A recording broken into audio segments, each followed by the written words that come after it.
Because once I was like you. From the time the game started. Squid Game, which debuted in 2021, has become a craze.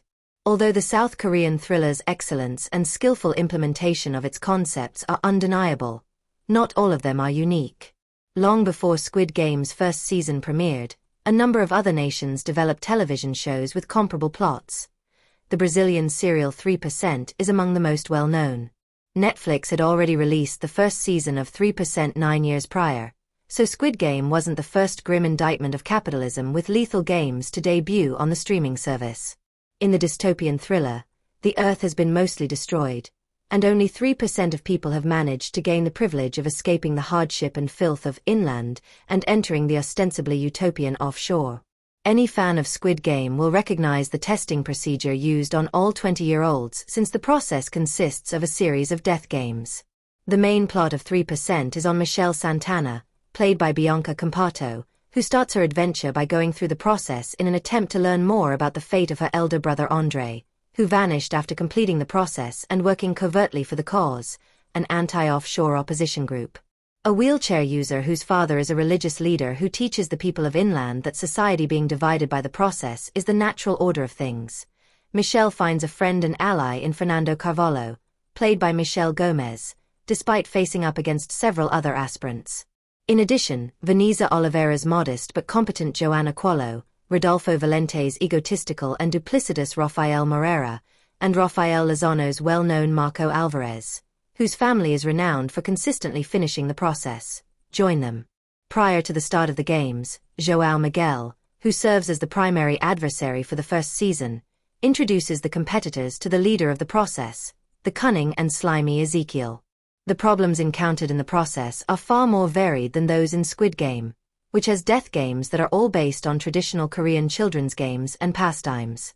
Many of them aren't even death games, and most competitors are just returned home to live with their failure and have no chance of ever getting out of poverty. Depending on the task, Michelle and the other hopefuls work both individually and in groups.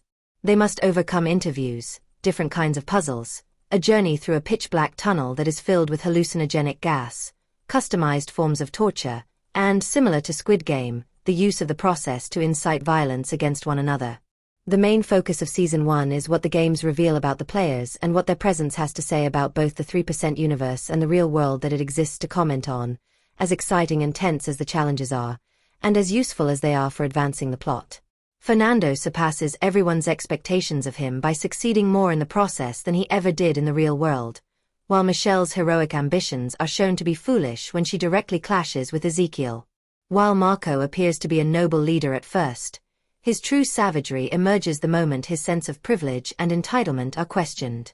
Raphael is exposed as another mole for the cause, and while 3% is clearly about wealth inequality, it delves deeper into the causes of its continuation than Squid Game.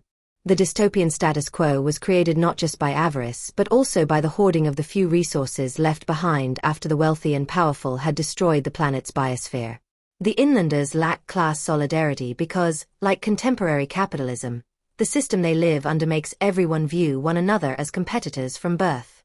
Because they are thought to be unlikely to finish the process, disabled persons like Fernando are disregarded and treated as worthless. The sole resistance group against offshore, the cause, is shown to be corrupt, cruel, and self-serving.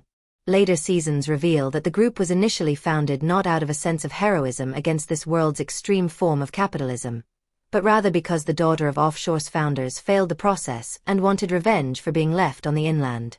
Religious leaders manipulate people into believing that the process is just and fair in order to gain more power and influence for themselves. The creative sci-fi environment of 3% unifies all of its ideas, characters, and narratives. Both the slick high-tech facility where the process is housed and the barely livable desolation of inland are well detailed and are shown off in all their misery, even if the utopia of offshore doesn't become a key setting until Season 2. On its own, the difference between them effectively conveys the nature of the inequity at work. Plus, the level of technology in this society permits a wide range of imaginative settings in both Season 1 and its sequels. Squid Game Season 2 subverts the plot of Season 1 by having its protagonist, Song Ji-hun, lead a rebellion against the front man and the VIPs in its latter episodes, despite forcing him to compete in another Squid Game tournament. The plot will probably continue and end by going straight on from this point. However, it's unknown what will happen in its third and last seasons. The subsequent seasons of 3% take very different turns, even if season 2 of the show follows a similar pattern, placing Michelle back into the process under new, more dangerous circumstances.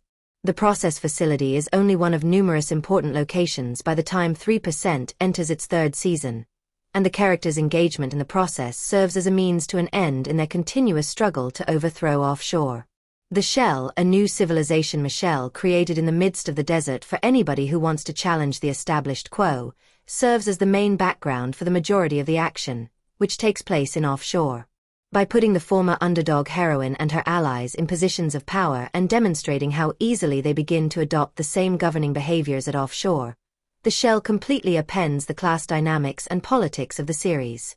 It also highlights how challenging it is to maintain the new society without giving in to this corruption. After being forced to work as a spy for offshore in season 2, Michelle was already led down a darker path.